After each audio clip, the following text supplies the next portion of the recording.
আওয়ামী লীগ সরকার ও পুলিশের চাপে রংপুরের শহীদ আবু সাঈদের মরদেহের ময়না তদন্ত রিপোর্ট 5 বার পরিবর্তন করতে বাধ্য হয়েছিলেন বলে ট্রাইব্যুনালে সাক্ষ্য দিয়েছেন সংশ্লিষ্ট চিকিৎসক। তিনি জানান, নানা হুমকির কারণে বন্দুকের গুলির আঘাতে মৃত্যু এই কথা বাদ দিয়ে ময়না তদন্ত রিপোর্ট লিখতে হয়েছিল। দুপুরে আন্তর্জাতিক অপরাধ ট্রাইব্যুনালে এই সাক্ষ্য দেন রংপুর মেডিকেল কলেজের ফরেনসিক বিভাগের প্রধান ময়না তদন্তকারী চিকিৎসক রাজিবুল ইসলাম। বলেন, এজন্য স্থানীয়ভাবে তাকে সবচেয়ে বেশি চাপ দিয়েছেন আরএমপি ও এসবির পুলিশ কর্মকর্তারা এবং সচিব নেতা ডাক্তার চন্দন। কেবল হুমকি না, তাকে সিঙ্গাপুর ভ্রমণ সহ বিভিন্ন প্রলোভনও দেখানো হয় বলে জানান তিনি।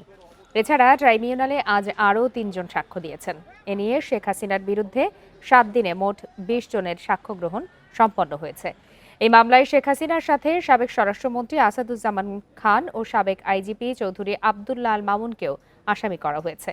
এর মধ্যে সাবেক আইজিপি মামুন রাজসাক্ষী হিসাবেও সাক্ষ্য দেবেন।